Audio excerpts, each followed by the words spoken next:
नमस्कार, आर्य न्यूज देख रहे हैं आप। मैं हूं आपके साथ पल्लवी सिंह। बुलेटिन की शुरुआत करेंगे रायबरेली से बड़ी खबर के साथ। बड़ी खबर आपको बता दें, जहां पर ट्रेनी एयरक्राफ्ट की इमरजेंसी लैंडिंग की गई। फुर्सतगंज उड़ान अकेडमी का ये मामला है, जहां पर ट्रेनी एयरक्राफ्ट और एयरक्राफ्ट में सवार ट्रेनी पायलट सुरक्षित बाहर पहुंचा है। बता दें आपको कि फुर्सतगंज के खैरना गांव में ये इमरजेंसी लैंडिंग की गई है, जहां पर फुर्सतगंज उड़ान अकेडमी का ये ट्रेनी एयरक्राफ्ट बताया जा रहा है और इस एयरक्राफ्ट में सवार ट्रेनी पायलट सुरक्षित बचा लिए गए। बता दें कि एक इमरजेंसी लैंडिंग करनी पड़ी। फुर्सतगंज के खुराना गांव में ये लैंडिंग हुई है।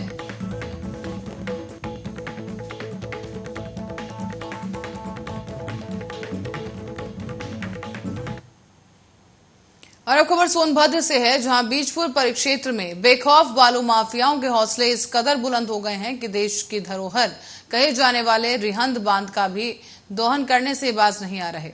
इससे रिहंद बांध के अस्तित्व पर खतरा मंडराता नजर आ रहा है। और आपको बता दें कि जानकारी के मुताबिक रात के अंधेरे में हर रोज सैकड़ों ट्रॉली बालू रिहंद बांध का सीना चीरकर निकाला जाता है।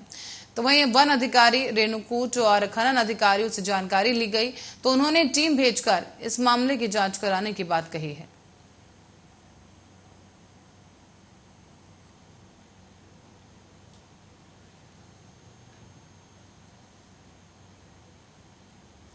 वहीं प्रवर्तन निदेशालय द्वारा मनी लॉन्ड्रिंग केस में गिरफ्तार होने के बाद अब दिल्ली के स्वास्थ्य मंत्री सत्येंद्र जैन को एक और बड़ा झटका लगा। आज राउज एवेन्यू कोर्ट ने सत्येंद्र जैन को फिर से एक बार 14 दिन की न्यायिक हिरासत में भेज दिया है।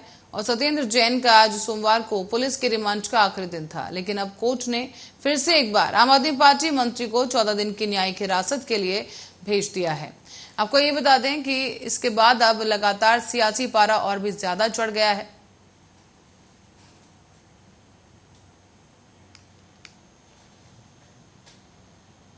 और इस बीच जिलों के विकास कार्यों की समीक्षा करने के लिए रायबरेली पहुंचे राज्य मंत्री अजीत सिंह पाल को निरीक्षण के दौरान सब कुछ ठीक मिला है।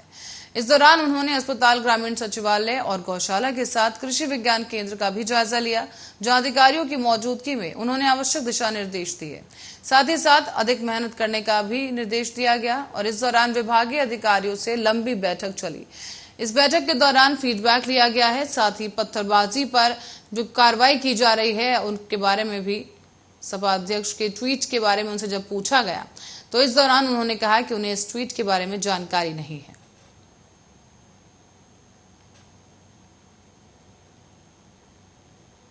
आप लोग को बीच में रहकर मुझे बहुत अच्छा लगा। हम लोग माननीय मुख्यमंत्री जी के आदेश से यहाँ पे समीक्षा के लिए रायबरेली में आए थे। यहाँ पर मैंने विभिन्न जगहों पर जाकर देखा, मैंने विद्यालय गए, गौशाला गए और अभी अधिकारियों संग समीक्षा बैठक की है और जो भी रिव्यू हुआ है तो अच्छा सा रहा है। सर, कार्रवाई बुलडोजर की हो रही है, उस पर अखिलेश यादव जी ट्वीट कर रहे हैं कि निर्दोषों पर हो रही है। ऐसे और खबर रायबरेली से है, जहां मिस इंडिया 2021 और बॉलीवुड अभिनेत्री जोया अफरोज ने पत्थरबाजी पर प्रतिक्रिया दी। उन्होंने जुम्मे की नमाज के बाद उत्तर प्रदेश के कई जिलों में हुई पत्थरबाजी को लेकर बयान दिया। उन्होंने कहा कि ये सब गलत है, कोई भी कार्य शांतिपूर्ण तरीके से ही होना चाहिए। साथ ही उन्होंने ये भी कहा कि शांति हमारे देश की पहचान है और इसे यही नहीं बल्कि पूरी दुनिया में स्थापित होना चाहिए। जोया अफरोज रायबरेली के एक निजी संस्थान द्वारा आयोजित किए गए फैशन शो में मुख्य अतिथि के तौर पर शामिल होने के लिए पहुंची थी। इसी दौरान उन्होंने छोटे शहरों को किसी से कम न होने की बात कही। कहा यह भी गया कि टैलेंट हर जगह है, उसे बस पहचानने की जरूरत है। इस दौरान रैंप वॉक करने वाले प्रतिभागियों ने छोटे शहर में मिले इस अवसर को अपने लिए एक बड़ी उपलब्धि बताया।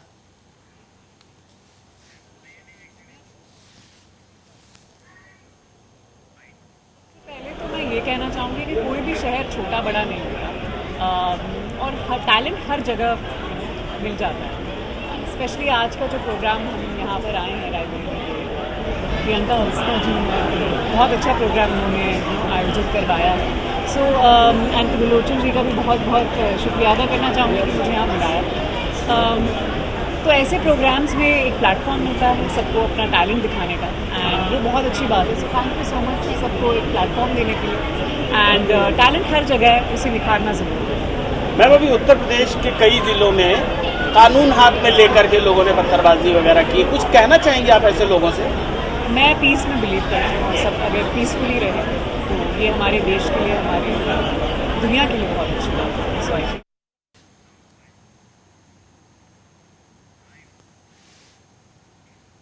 अब प्रयागराज से एक और बड़ी खबर सामने आ रही है, जिससे आपको रूबरू करा दें कि इस वक्त की बड़ी खबर प्रयागराज से, जहां पर एक ट्रैक्टर की चपेट में आने से युवक की मौत हो गई है। वर्कआउट कर घर जा रहा था ये युवक और घटना की जानकारी मिलते ही परिजनों में कोहराम मच गया है। करछना थाना क्षेत्र के रामपुर इलाके की घटना, जहां पर ट्रैक्टर की चपेट में आने से इस युवक की मौत हो गई। बताया जा रहा है कि युवक वर्कआउट करने के बाद अपने घर वापस लौट रहा था, लेकिन इसी दौरान रास्ते में ये दुर्घटना घटी।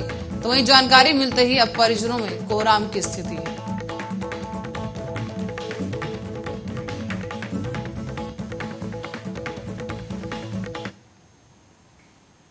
देश में एक ऐसे सांसद हैं जिन्हें 1 किलो वजन कम करने पर 1000 करोड़ रुपए दिया जाएगा। यही वजह है कि सांसद पिछले कुछ महीनों में लगभग 15 किलो वजन घटा चुके हैं। उनका लक्ष्य है 30 किलो वजन कम करना। और इस रोचक खबर के बारे में पूरी जानकारी विस्तार से आपको बता दें कि देश में केंद्रीय मंत्री नितिन गडकरी इस साल फरवरी महीने में उज्जैन आए थे। उन्होंने उज्जैन में 6000 करोड़ से ज्यादा के विकास कार्यों का शिलान्यास किया।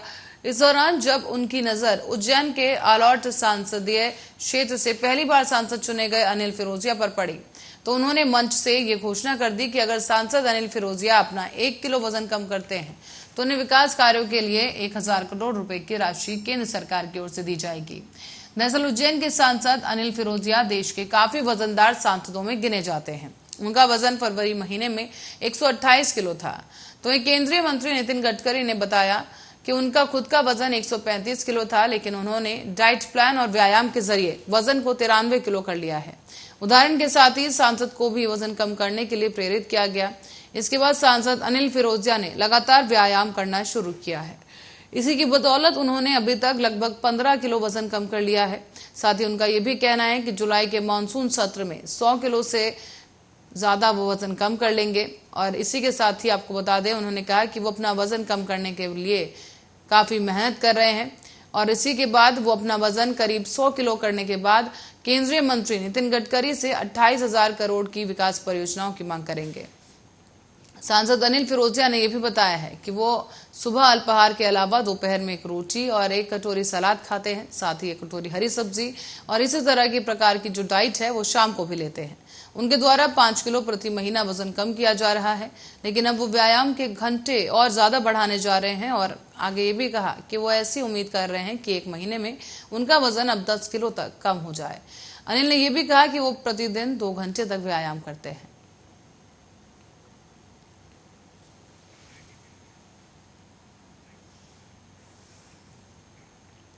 और उत्तर प्रदेश में जुम्मे की नमाज के बाद भड़की हिंसा पर कार्रवाई करते हुए पुलिस ने उपद्रवियों को पकड़ना शुरू कर दिया है। इसी बीच समाजवादी पार्टी अध्यक्ष अखिलेश यादव ने एक ट्वीट किया और ट्वीट कर पुलिस पर कार्रवाई पर सवाल उठाए हैं।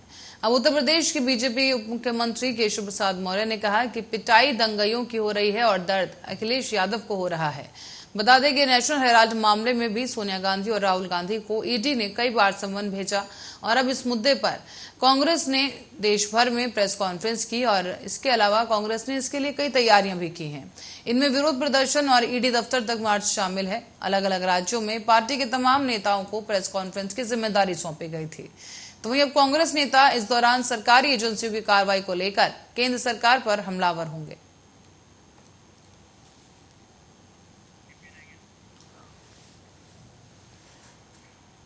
और इस बीच अयोध्या की ओर रुख करेंगे, जहां से बीकापुर कोतवाली क्षेत्र में गाय से दुष्कर्म का मामला सामने आया।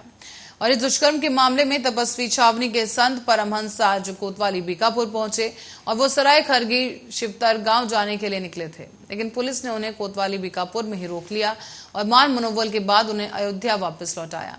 दरअसल 2 दिन पहले ही बीकापुर कोतवाली क्षेत्र के सराय खरगी शिवतर गांव में एक गैर समुदाय के युवक ने गाय के साथ दुष्कर्म किया था। इसका एक वीडियो भी वायरल हुआ और सोशल मीडिया पर वीडियो वायरल होने के बाद बीकापुर पुलिस हरकत में आई और गैर समुदाय के युवक को गिरफ्तार कर जेल भेज दिया गया। साथ ही साथ पुलिस कोतवाली बीकापुर पहुंचे और संत परमहंस ने कहा है कि ये बहुत ही निंदनीय काम है, जिसे हम माता का दर्जा देते हैं, उसके साथ दुष्कर्म किया गया।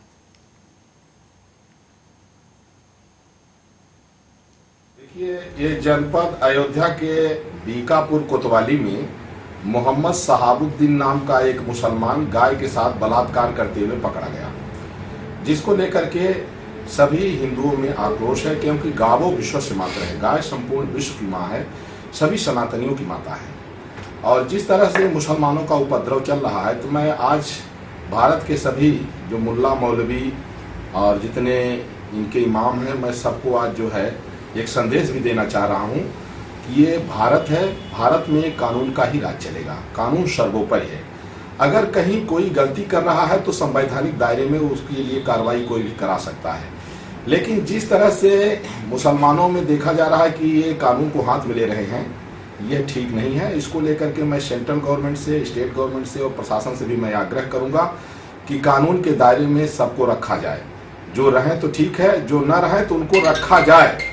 कानून को हाथ में लेने वाला चाहे कोई एक व्यक्ति हो, चाहे 1 करोड़ हो, जो कानून को हाथ में ले रहे हैं, सेंट्रल गवर्नमेंट एक अलग से कानून बनाए कि सेना को और पुलिस को खुली छूट हो ऑन स्पॉट गोली मार। और दिल्ली में सीएम अरविंद केजरीवाल बहुत जल्द ही लोगों को ई हेल्थ कार्ड की सौगात देने वाले हैं। दरअसल कोरोना के कारण देरी से चल रही हेल्थ कार्ड के वितरण का इंतजार अब खत्म होने वाला है, और अगर कोरोना के मामले नियंत्रण में रहे तो केजरीवाल सरकार सितंबर महीने से इसका वितरण करना शुरू कर देगी। दरअसल दिल्ली में पहले चरण में अस्थायी ई हेल्थ कार्ड जारी किया जाएगा और सरकार की ओर से सर्वे के बाद दिल्ली वासियों को स्थायी QR कोड आधारित एक PVC हेल्थ कार्ड बनाकर उनके घर पर एक किट पहुंचाई जाएगी। दिल्ली में ई हेल्थ कार्ड बनाने के लिए और उसके वितरण के लिए केजरीवाल सरकार ने कंपनी के चयन की प्रक्रिया में अंतिम चरण में है। दिल्ली सरकार ने इस योजना के लिए 160 करोड़ रुपए का बजट प्रावधान रखा है और दिल्ली सरकार द्वारा दिया जाने वाला ये हेल्थ कार्ड फ्री होगा। इस हेल्थ कार्ड में मरीज की पूरी मेडिकल हिस्ट्री होगी। इसकी मदद से HIMS से जुड़े सभी अस्पताल में शख्स इलाज करा पाएगा। और दिल्ली सरकार द्वारा बनाए जाने वाला यह हेल्थ कार्ड, इसके लिए आपको कहीं जाने की जरूरत नहीं होगी, बल्कि सरकार द्वारा दिल्ली में ही सर्वे कराया जाएगा, जिससे सभी का हेल्थ कार्ड बनाया जा सके। लोगों के हेल्थ कार्ड निर्धारित स्थानों पर और हॉस्पिटल में बनाए जा सकेंगे और इस कार्ड में मरीज की पूरी मेडिकल हिस्ट्री होगी।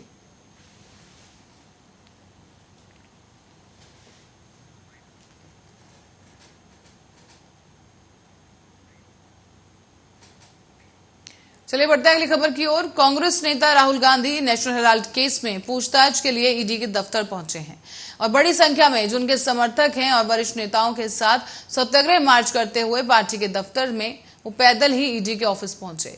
इस मौके पर उनके साथ पी चिदंबरम, दिग्विजय सिंह, प्रमोद तिवारी, इमरान प्रतापगढ़ी जैसे कई सीनियर नेता मौजूद रहे। छत्तीसगढ़ के सीएम भूपेश बघेल भी इस मौके पर दिल्ली में हैं और मार्च में हिस्सा लिया। आपको बताते चलें कि इस दौरान प्रियंका गांधी भी राहुल के साथ नजर आई और वो ईडी दफ्तर पहुंची हैं और राहुल गांधी एजेंसी के ऑफिस में अंदर हैं, जबकि कांग्रेस के तमाम सीनियर नेता दफ्तर के बाहर बैठे हैं।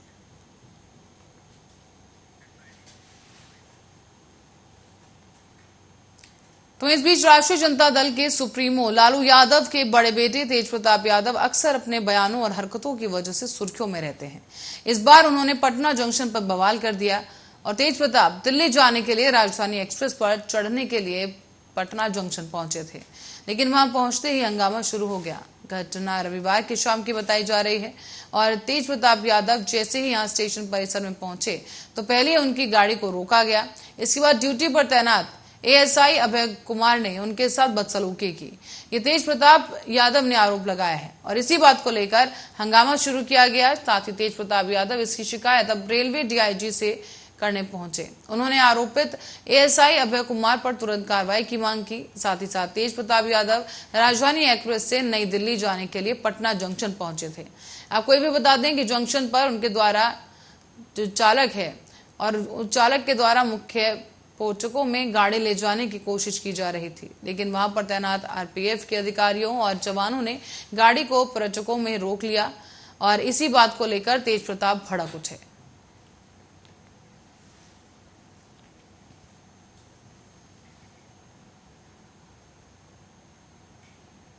इस बीच देश के 15 राज्यों की 57 राज्यसभा सीटों पर चुनाव के बाद उच्च सदन की तस्वीर बदल गई है। महाराष्ट्र, राजस्थान, कर्नाटक और हरियाणा की राज्यसभा सीटों पर हुए चुनाव में बीजेपी ने सियासी करिश्मा दिखाते हुए 3 राज्यों में कांग्रेस को जबरदस्त झटका दिया। इसके बावजूद बीजेपी की सीटें पहले से कम हुई हैं और उच्च सदन में 100 के आंकड़े तक पहुंचने के लिए इंतजार करना होगा। एनडीए अभी भी बहुमत से दूर है और मोदी सरकार को राज्यसभा में अपने विधायकों को पास कराने के लिए क्षेत्रीय दलों पर निर्भर रहना होगा। तो वहीं राष्ट्रपति के चुनाव में भी बीजेपी के लिए मशक्कत बढ़ गई है। और बता दें आपको कि 15 राज्यों की 57 राज्यसभा सीटों पर चुनाव हुए। इनमें से 4 राज्यों की 16 राज्यसभा सीटों पर शुक्रवार को चुनाव हुए, जिनमें से 8 सीटें बीजेपी जीतने में सफल रही।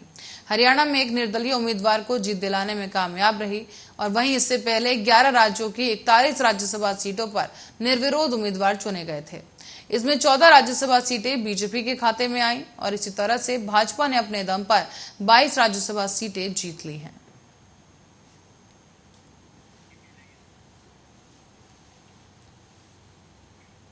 खबर अब नालंदा से है, जहां रविवार की रात को चड़ी थाना क्षेत्र में माधोपुर बाजार में तेज रफ्तार का कहर देखने को मिला है। एक अनियंत्रित ट्रक यहां पर जुगाड़ गाड़ी में जोरदार टक्कर मार दी गई और इससे 2 लोगों की मौके पर ही मौत हो गई, जबकि मृतकों की पहचान चंडी थाना क्षेत्र के विशुनपुर गांव निवासी श्यामदेव यादव और सुनील राम के रूप में हुई। वहीं देवेंद्र यादव नाम का एक शख्स बुरी तरह से जख्मी हुआ है। घटना के संबंध में ये जानकारी दी जा रही है कि हादसे की सूचना मिलते ही थाना पुलिस मौके पर पहुंची और इसके बाद सबको इलाज के लिए बिहार शरीफ सदर अस्पताल पहुंचाया गया। यहां पर लाने के बाद डॉक्टर ने 2 लोगों को मृत घोषित कर दिया, तो वहीं जख्मी का बेहतर इलाज करने के लिए उसे एम्स पावापुरी रेफर किया गया है। इधर परिजनों की माने तो जुगाड़ गाड़ी पर 3 लोग सवार होकर सामान को माधोपुर बाजार में उतारने के बाद घर लौट रहे थे। इसी बीच नूरसराय की ओर से आ रहे एक ट्रक ने धक्का मार दिया। घटना के बाद मृतकों के यहाँ पर कोहराम मच गया है और आनन फानन में बिहार शरीफ सदर अस्पताल पहुंचे मृतक के भतीजे ने बताया कि उसके चाचा श्यामदेव यादव के कमाने के घर से चल रहा था और इस दौरान वो घर के इकलौते ऐसे सदस्य थे जो काम कर रहे थे और कमा रहे थे। इसी बीच थाना अध्यक्ष ने भी बताया कि बीती रात सूचना मिली थी कि माधोपुर बाजार में यह हादसा हुआ। फिलहाल ट्रक को जब्त कर लिया गया है और मौके से चालक फरार है। दोनों ही शवों को पोस्टमार्टम के लिए भेजा गया और अब आगे की कार्रवाई की जा रही है।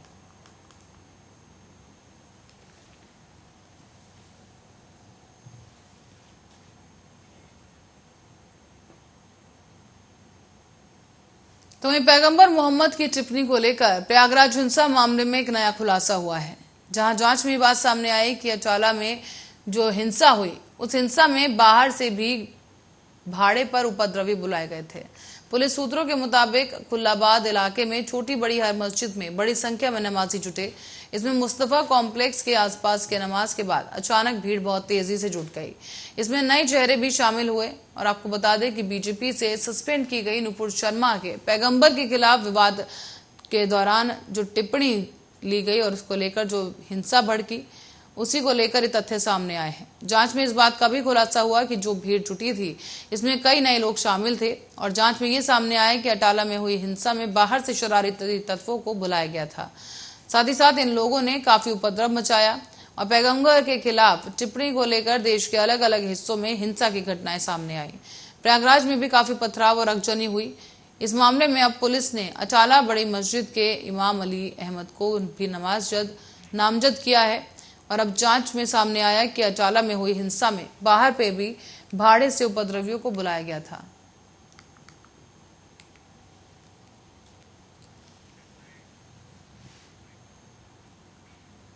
और करेंगे उत्तराखंड का, जहां मुख्यमंत्री पुष्कर सिंह धामी सोमवार को विधायक पद की शपथ लेंगे। सीएम धामी सोमवार को दोपहर 1 बजे विधानसभा में विधायक पद की शपथ लेंगे और वो बीते दिनों चंपावत विधानसभा सीट से विधायक चुने गए थे। उन्होंने इस सीट पर कांग्रेस उम्मीदवार निर्मला गहतोड़ी को 55,000 से अधिक मतों से हराकर जीत दर्ज की। सीएम पुष्कर सिंह धामी 2022 के विधानसभा चुनाव में खटीमा से चुनाव हार गए थे, जिसके बाद उन्हें चंपावत सीट से उपचुनाव लड़ना पड़ा और उन्होंने इस चुनाव में रिकॉर्ड तोड़ जीत हासिल की।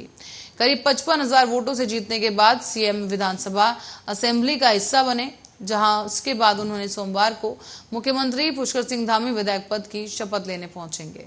शपथ समारोह कार्यक्रम के लिए विधानसभा सचिवालय ने तैयारी भी पूरी कर ली है और मंगलवार को उत्तराखंड विधानसभा का बजट सत्र शुरू हो रहा है। लगातार दूसरी बार बीजेपी सरकार राज्य में बनने के बाद ये पहला बजट सत्र होगा और इस दौरान बजट को लेकर भी तैयारियां लगभग पूरी की गई हैं। जबकि विधानसभा बजट सत्र को लेकर एक तरफ कांग्रेस सड़क से लेकर सदन तक सरकार को घेरने की रणनीति बना रही है।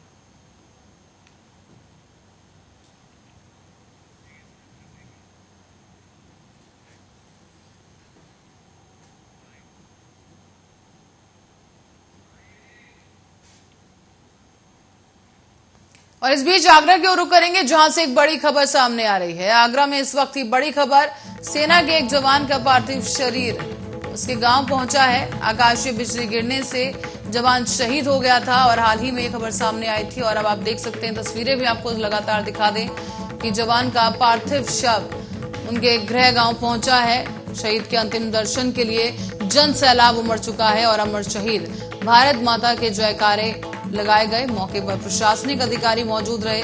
थाना पिनाहट के भद्रौली में शहीद का पार्थिव शरीर पहुंचा है और आप देख सकते हैं कि जो लोग हैं यहां पर मौजूद हैं और कितना ज्यादा जनसैलाब इस वक्त मौजूद है एक बार शहीद को देखने के लिए।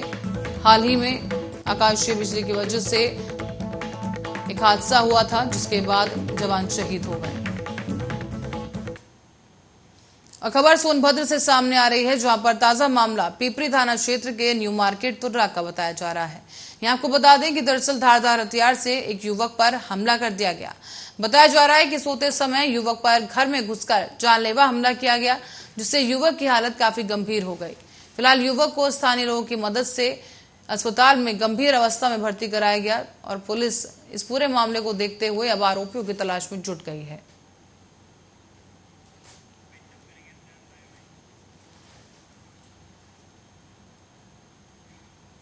और इसी के साथ ही खबरों में फिलहाल के लिए इतना ही। देश और दुनिया की तमाम खबरों के लिए बने रहे हमारे साथ, देखते रहे आर्या न्यूज।